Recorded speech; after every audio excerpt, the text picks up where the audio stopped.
Olá, tudo bem? Eu sou o Creteu e essa é mais uma aula aqui no curso de GNU Linux com o Debian do professor Creteu. Esta é a primeira aula de uma sequência de 5 vídeos sobre GPG. Esses 5 vídeos vão ser os seguintes. O primeiro, que é o de hoje, são sobre os conceitos de criptografia. Depois a gente vai ter um outro para começar a colocar a mão na massa e usar a ferramenta GPG. Aí num terceiro a gente vai usar um pouquinho mais, fazer algumas coisinhas um pouquinho mais sofisticadas. No quarto a gente vai aprender como é que faz para a gente configurar o nosso programa de envio de e-mails para poder enviar e-mails criptografados e e-mails assinados. E por último, a gente vai fazer essa mesma coisa usando programas de envio de e-mail no celular. Então, uma sequência de 5 vídeos. Tá curtindo? Quer apoiar esse canal? Tem aí todas essas formas de apoio financeiro.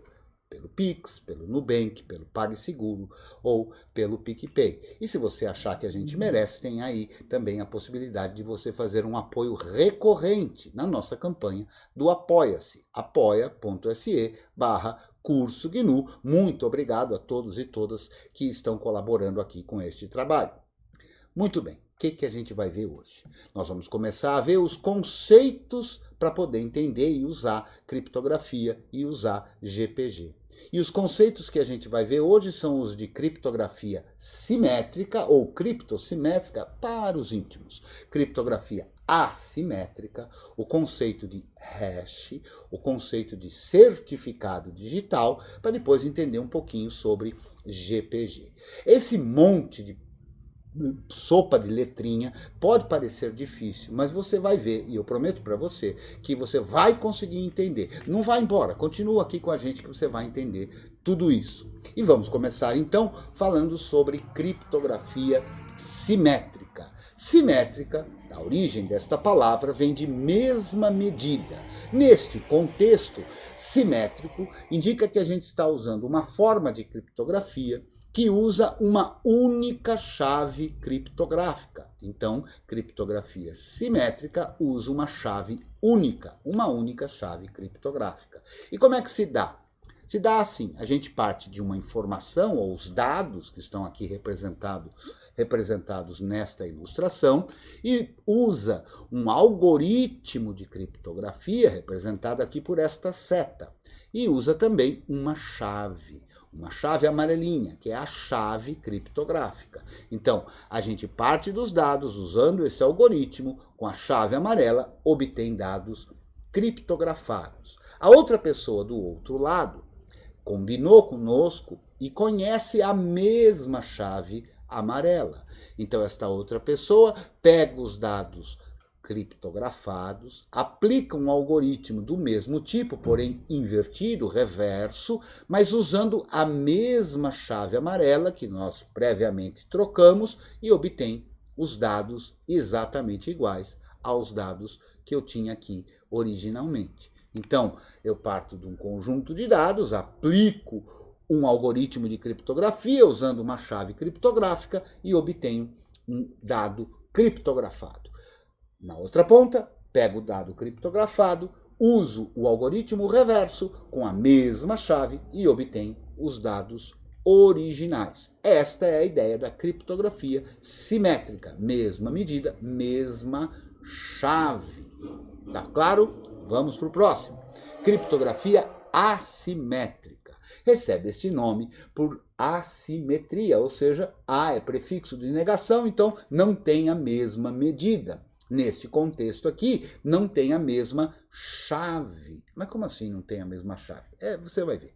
Olha só, a gente vai usar o que é chamado de um par de chaves, porque não são quaisquer duas chaves distintas, não, são um parzinho, ou seja, uma chave verde que corresponde a uma chave vermelha, de modo que o que é criptografado pela chave verde só pode ser decriptografado pela chave vermelha. E o que é criptografado pela chave vermelha só pode ser decriptografado pela chave verde. E o processo se dá de que maneira? Se dá assim. Eu quero, por exemplo, enviar uma informação para você. Então eu pego os dados e criptografo usando um algoritmo de criptografia e a sua chave verde, a sua chave pública e gero dados criptografados. Na outra ponta, sua ponta, você recebe os dados criptografados e só você, de posse da sua chave privada, que é só sua, é capaz de, usando um algoritmo reverso, com a sua chave privada, obter os dados originais. Recapitulando, dados originais eu criptografo usando a sua chave pública, produzo dados criptografados. Envio esses dados criptografados e ninguém no meio do caminho vai ter condição de decriptografá-los. Por quê? Porque a única forma de decriptografá-los é usando a sua chave privada, que só você tem. Então aí nesta sua ponta, você vai pegar os dados criptografados, usar o algoritmo reverso com a sua chave privada e obter os dados originais. Desta forma, só eu e você teremos acesso ao conteúdo da informação. Fácil, não? Agora veja que eu mudei só um pouquinho. Repara que, né, de um para o outro mudou um pouquinho. Que condição é essa? Essa é uma outra condição. Eu pego uns dados aqui, estão aqui os dados, e eu criptografo esses dados, mas desta vez usando a chave vermelha, a minha chave privada, e produzo dados criptografados. Envio esses dados criptografados. Quando chega em você, você recebe dados criptografados e consegue decriptografá-los apenas se você tiver a minha chave pública. E aí você consegue obter os dados originais. Repara que a finalidade é um pouquinho diferente. A finalidade é você saber que fui eu realmente quem criptografou. Mais para frente vai ficar ainda mais claro, mas recapitulando, dados, a minha chave privada, dados criptografados.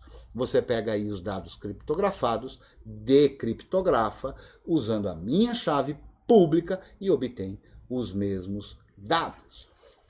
Vamos ver o segundo conceito, o conceito de hash. Hash é uma conta matemática que talvez seja difícil, mas eu vou explicar assim de um jeito análogo. Você ouviu falar de novis fora? Jovem, capaz de nunca ter ouvido falar de novis fora. Novis fora, uma expressão que até se usa, novis fora nada, deu no mesmo, coisa parecida. Mas novis fora é, na verdade, uma operação que é chamada de álgebra modular, que é fundamental para a criptografia. Então eu vou dar um exemplo aqui. Quanto é que dá 9 dividido por 9? Cretinho, você está de sacanagem. Não, você vai entender. 9 dividido por 9 dá 1. Mas vamos calcular o resto da divisão, porque esta divisão é uma divisão exata, né? Perfeitamente exata, ou seja, 9 dividido por 9 dá 1 e não resta nada. Como é que eu sei que não resta nada? Porque eu faço assim, 1 vezes 9, 9. 9 menos 9, 0. Então, não restou nada, não sobrou nada. A divisão foi exata. Agora vamos imaginar que eu queira dividir 10 por 9. 10 dividido por 9 também dá 1. 1 e uns quebradinhos. Mas repare agora que se eu pegar e fizer 1 vezes 9, para 10, quanto falta? 1. Então, o resto da divisão, o que sobrou da divisão, foi 1. Então, o resto da divisão de 10 por 9 é 1. Isso é mais ou menos a ideia do hash. Repara que se eu pegar, ao invés de 10 agora, eu pegar 19. 19. Quanto dá 19 dividido por 9? Vamos lá, tabuada do 9, né? O número mais perto aí é o 18, né? Então 19 dividido por 9 dá 2 e uns quebradinhos. Mas vamos fazer a conta de novo. 2 vezes 9, 18. Para 19, 1. Então repara que tanto o 19 quanto o 10 deram um resto 1. Esta é a ideia do hash. Eu consigo ter a certeza, se eu partir do mesmo número, obter o mesmo resto. Mas eu não consigo, a partir do resto, saber distinguir se era o 10, que deu resto 1, ou se era o 19, que também deu resto 1. Essa é a ideia do hash. O hash é, então, uma calculeira que se dá por algoritmos. Algoritmo é uma palavra bonitinha para dizer uma forma computacional de fazer alguma coisa, um método computacional de fazer alguma coisa. Então, qual é a ideia? Existem vários desses algoritmos, tem MD5, tem SHA-1, SHA-256, SHA-512. mas a gente parte de um conjunto de dados. Então, vou aqui partir de um conjunto de dados, aplicar um algoritmo de hash e chego aqui nesse hash azulzinho. Muito bem, eu posso pegar esses mesmos dados e aplicar um outro algoritmo de hash, que eu vou chegar nesses hashzinhos laranjas. O importante de perceber é que quaisquer que sejam os dados, se eu aplicar um determinado algoritmo de hash, o tamanho do hash é sempre o mesmo. Se eu aplicar um segundo algoritmo de hash, o resultado, o tamanho do hash é sempre o mesmo neste segundo algoritmo. O bacana é que se eu parto dos mesmos dados, então nesta segunda linha aqui eu tenho os mesmos dados. Aplico o primeiro algoritmo de hash, eu tenho um hash do mesmo tamanho que o primeiro. Como os dados são iguais, o hash também é igual, azulzinho. Se eu pegar os dados na segunda linha e aplicar um segundo algoritmo de hash, eu obtenho um hash do mesmo tamanho que eu obtive na primeira linha. E como os dados originais eram os mesmos, o hash não só do mesmo tamanho, como é igual, representado aqui pela cor laranja. Mas repare agora na terceira linha. Eu parto de dados diferentes, de tamanho diferente, de coisas diferentes. Aplico o primeiro algoritmo de hash e obtenho um hash que tem o mesmo tamanho daqueles outros dois que eu usei o mesmo algoritmo. Porém, ele é diferente, aqui representado pela cor roxa. Se eu pego esses dados diferentes, vermelhinhos, e aplico o segundo algoritmo de hash, eu obtenho um hash do mesmo tamanho que os outros, porém diferente, aqui representado pela cor verde. Então, a ideia do hash é eu fazer essa calculeira toda e uma pequena modificaçãozinha nos dados originais produz uma grande alteração, propaga uma grande alteração no resultado final, na cor do hash aqui na ilustração, né? Esta é a ideia do hash, esse é o algoritmo de hash.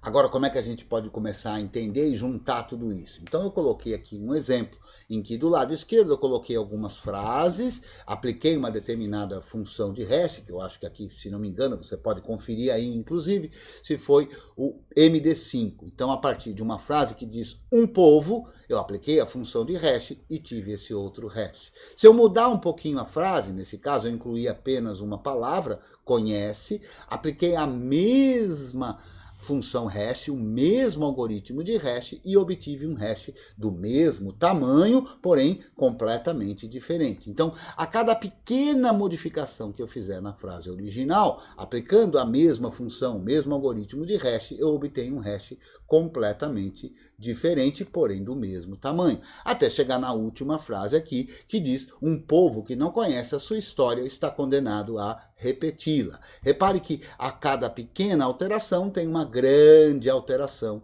no hash. Isso serve para a gente tentar, na medida do possível, atestar a integridade de que o conteúdo original é igual quando eu comparar o cálculo dos hashes. Daqui a pouco vai ficar claro como é que junta tudo isso.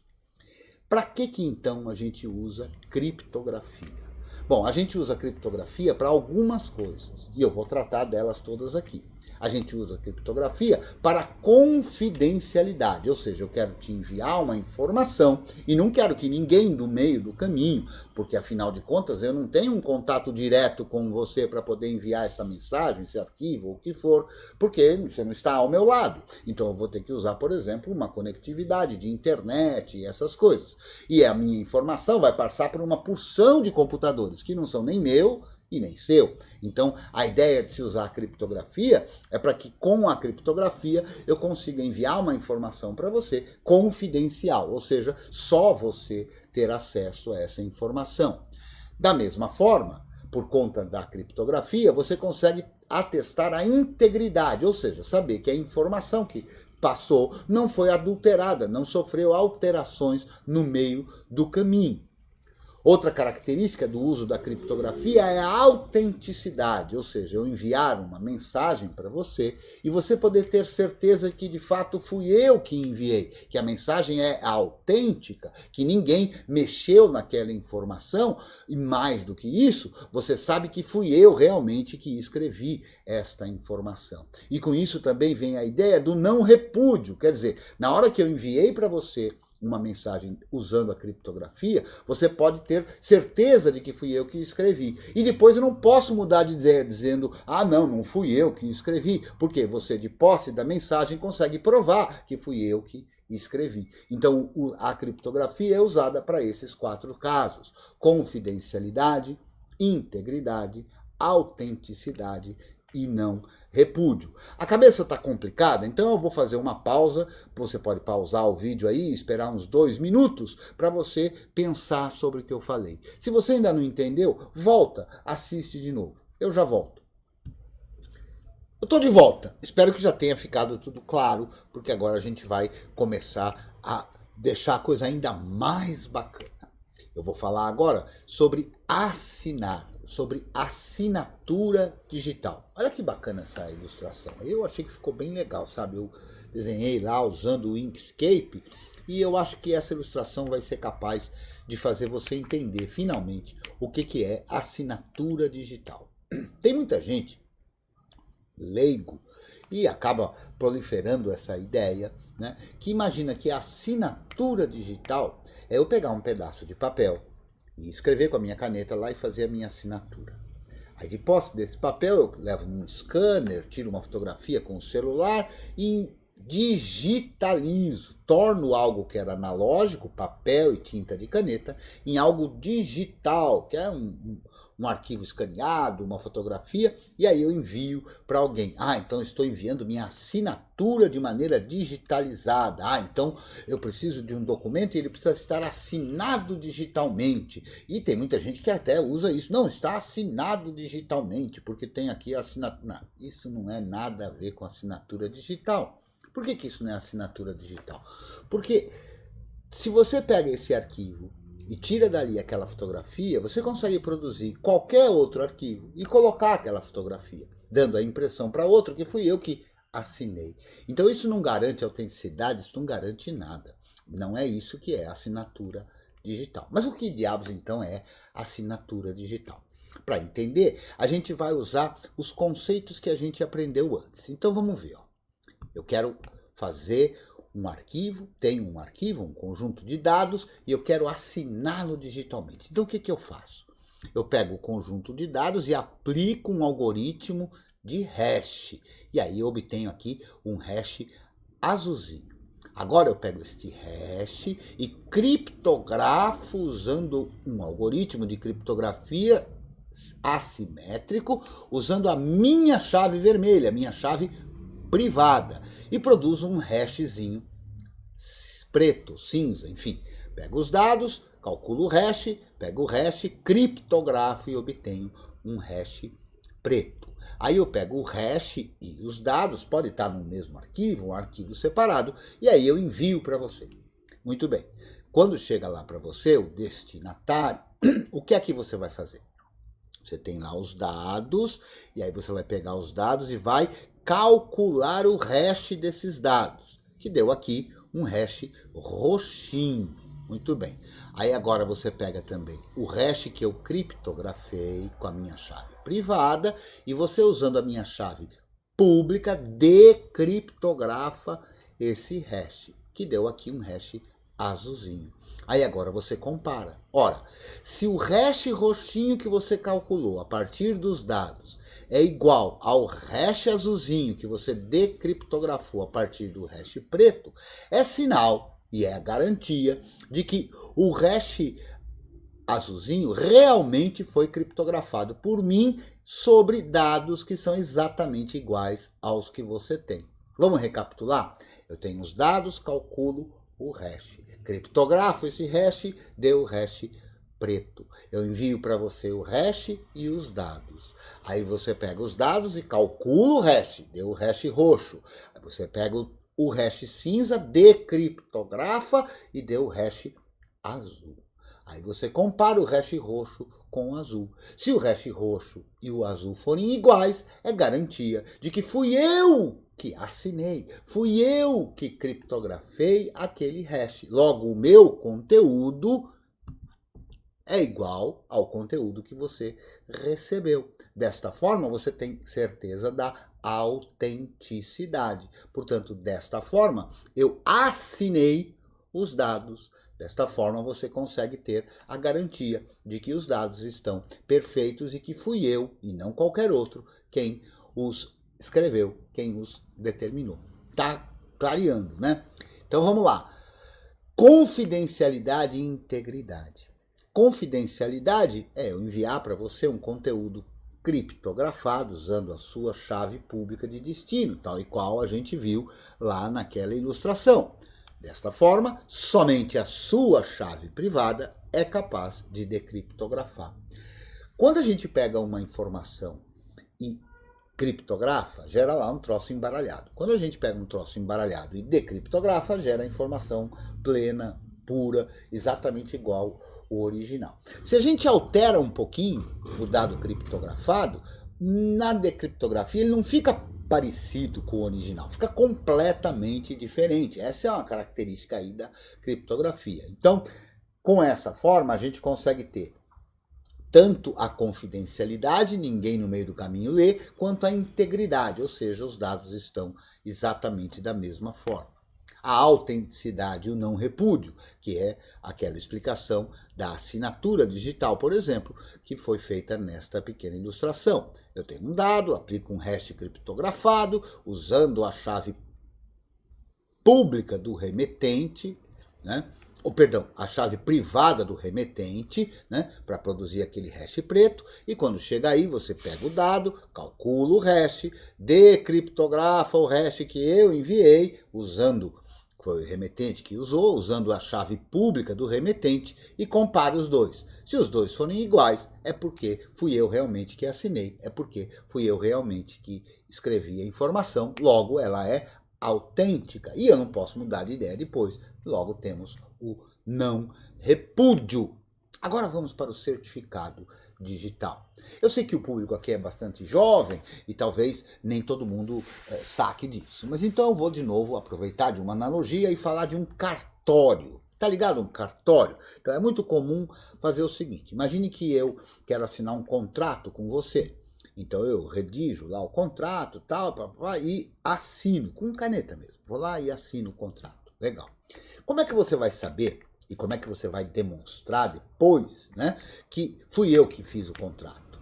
Porque você precisa eventualmente me cobrar, olha, você falou isso e tal, você assinou, aí eu vou dizer, mas não fui eu que assinei, ou qualquer coisa do tipo. Nem você mesmo talvez não tenha certeza que fui eu que assinei. Então a gente vai a um cartório. Como é que funciona isso? Eu vou num cartório, chego lá no cartório, perdão, me apresento, levo um documento e tudo mais. E diante do funcionário lá do cartório, ele me dá uma ficha, tem lá meu nome, tudo bonitinho, e eu assino. Realmente com a caneta eu assino algumas vezes, né? E isso é chamado de abrir firma. Firma, uma marca, a firma, né? Legal. Quando você está então com o contrato na mão, que tem a minha assinatura, você leva até esse cartório, chega lá no cartório e diz, olha, eu quero autenticar esse documento. O que quer dizer o autenticar o documento? Você leva o documento lá, que tem a minha assinatura e está escrito lá, Paulo, Roberto, blá, blá, blá, Creteu, né? E a assinatura. Aí o funcionário do cartório vê lá o meu nome, procura lá na ficha e compara. Compara a assinatura que eu fiz quando estive lá, identificado por um documento, com a assinatura que está no contrato. E aí ele então atesta, ó, de fato, essas duas assinaturas correspondem à mesma pessoa. Então ele autenticou o documento. Esse é o processo que se faz num cartório. Para as assinaturas digitais, a gente tem mais de uma forma de fazer isso. Uma delas é muito parecida mesmo, que usa uma CA, que é Certified Authority, autoridade certificadora, que funciona mais ou menos como um cartório, né? Então, o que faz o órgão certificador? O órgão certificador assina, você já sabe o que é, assina a minha chave pública. pública. De modo que quando eu entrego para você a minha chave pública, eu também entrego um hash, né, que foi feito pela chave privada do órgão certificador.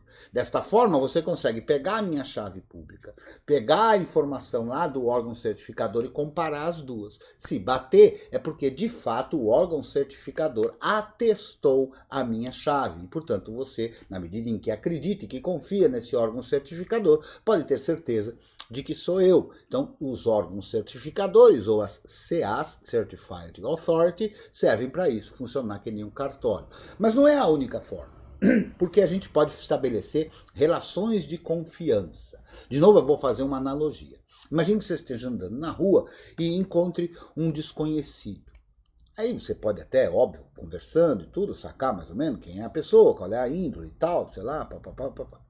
Mas muito bem, imagine agora uma outra circunstância. Você está passeando, você e o seu melhor amigo ou a sua melhor amiga, e encontra com esse mesmo desconhecido.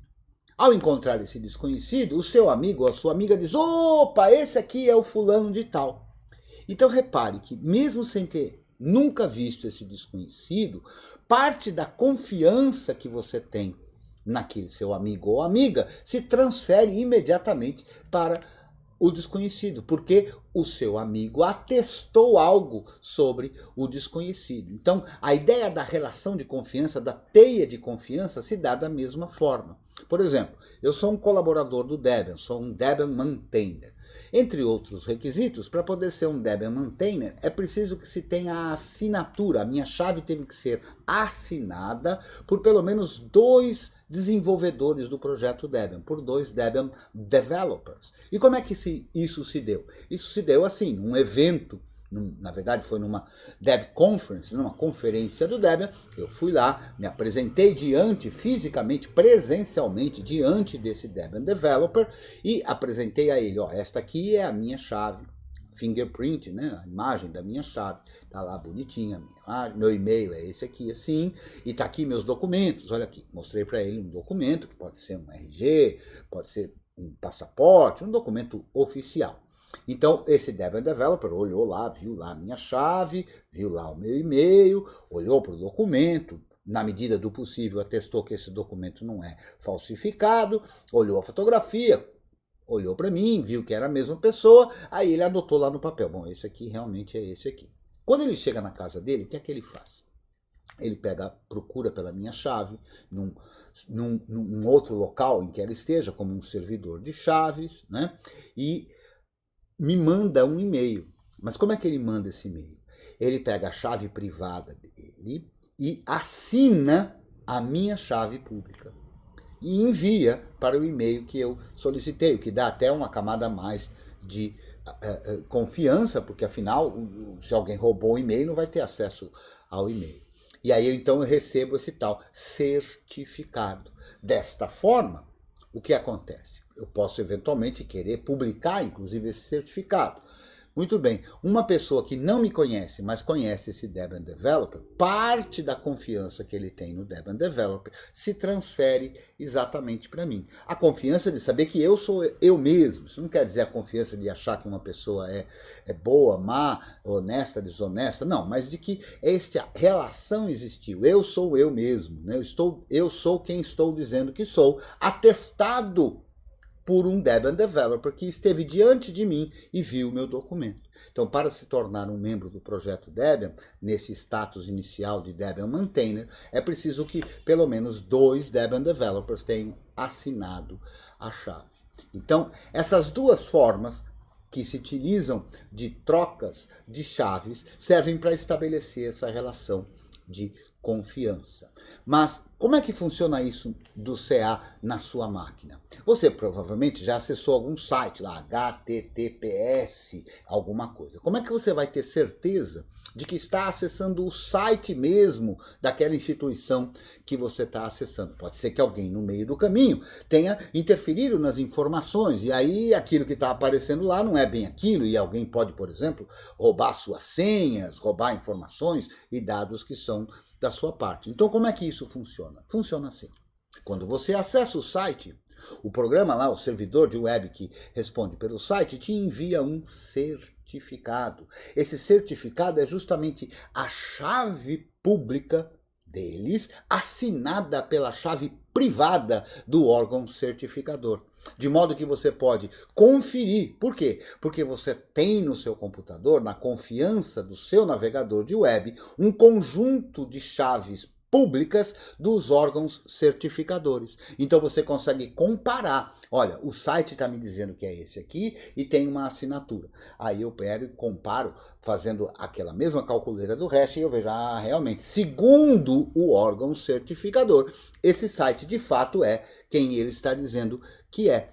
Para isso funcionar, o seu navegador precisa ter essas informações, precisa acreditar em certos órgãos certificadores. E isso todo navegador de web vai ter. Perfeito? Então, desta forma, você consegue ter a confiança, na medida que confia no órgão certificador, de que aquele site é aquele site. Não tem mágica, é sempre uma relação de confiança. É claro que acessar um site, e muitas vezes em alguns lugares, falam assim, este site é seguro.